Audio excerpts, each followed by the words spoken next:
Voyons ensemble les nouveautés de la version 10 sur 7G100 Comptabilité, sortie le 15 septembre 2023. Dans cette nouvelle version de 7G100 Comptabilité, dans le cadre de la facturation électronique, il est question de l'assistant de mise en conformité, de nouveaux services permettant la récupération des informations d'identification et adresse des tiers, de l'identification des émetteurs-receveurs selon les flux transmis à l'administration fiscale, de la localisation des pays par rapport aux flux transmis au portail public de facturation, de l'option TVA sur les débits qui est désormais disponible. D'autres nouveautés concernent la prise en charge des valeurs négatives dans la déclaration de taxes, la possibilité de générer un rappel relevé directement depuis la fiche tiers, le rapprochement bancaire automatique des écritures comptables des 2 derniers mois glissants, l'automatisation étendue des registres de taxes à toutes les fonctions de lettrage, le délettrage automatique des écritures, la régénération des registres de taxes de type règlement achat-vente et la création automatique des registres de taxes en import d'écriture vente-achat au format paramétrable. Pour information, la DGFiP a annoncé le 28 juillet 2023 le report de l'entrée en vigueur de la facture électronique prévue initialement en juillet 2024. La date du report sera définie dans le cadre des travaux d'adoption de la loi de finances pour 2024 et n'est donc pas connue au moment de la publication de cette vidéo.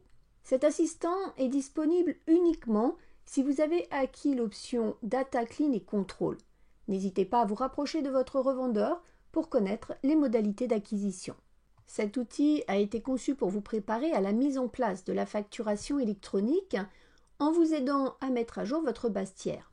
En effet, de nouvelles mentions obligatoires pour les tiers et factures sont prévues dans cette nouvelle réglementation, telles que le numéro SIRET pour une entreprise assujettie à la TVA et établie en France, le code EDI des modes de règlement, entre autres. L'assistant de mise en conformité va justement analyser les paramètres de votre société, votre plan tiers, clients et fournisseurs, et vous signaler toute incohérence ou données manquantes en vous aidant dans la correction de vos données.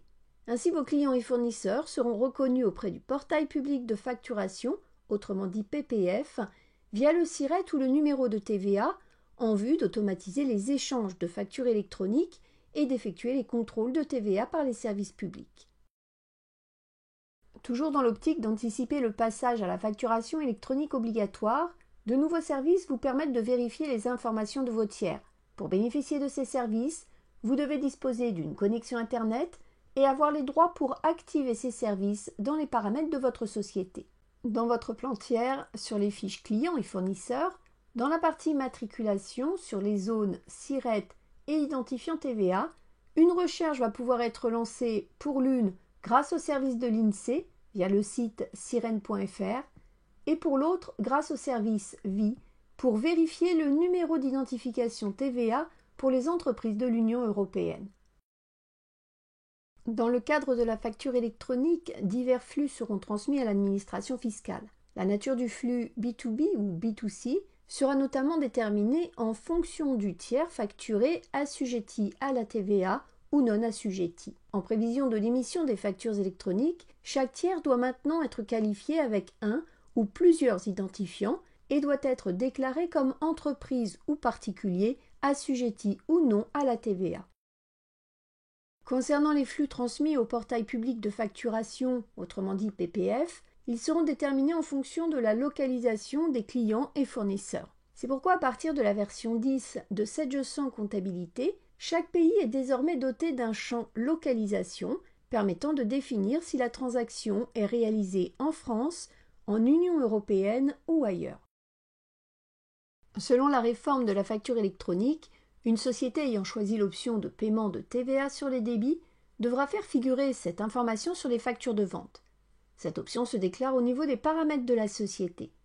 Si cette option est activée, pour les prestations de services, la TVA ne sera plus due au moment des encaissements, mais immédiatement à la livraison. Cette option est exploitée lors du calcul de la déclaration de taxes. À partir de cette nouvelle version, l'EDI TVA prend en charge les valeurs négatives, notamment pour les montants constants telles que les marges forfaitaires appliquées aux producteurs d'électricité. Plutôt que de devoir passer par le menu Traitement, Rappel relevé et de sélectionner le tiers concerné, vous pouvez désormais effectuer le même traitement à partir de la fiche du tiers qui sera ainsi automatiquement sélectionnée. Dans la version 10, Sage simplifie l'identification des informations en proposant par défaut les écritures comptables des 2 derniers mois en mode glissant lors du processus de rapprochement. Cela facilite la gestion et le suivi des opérations financières.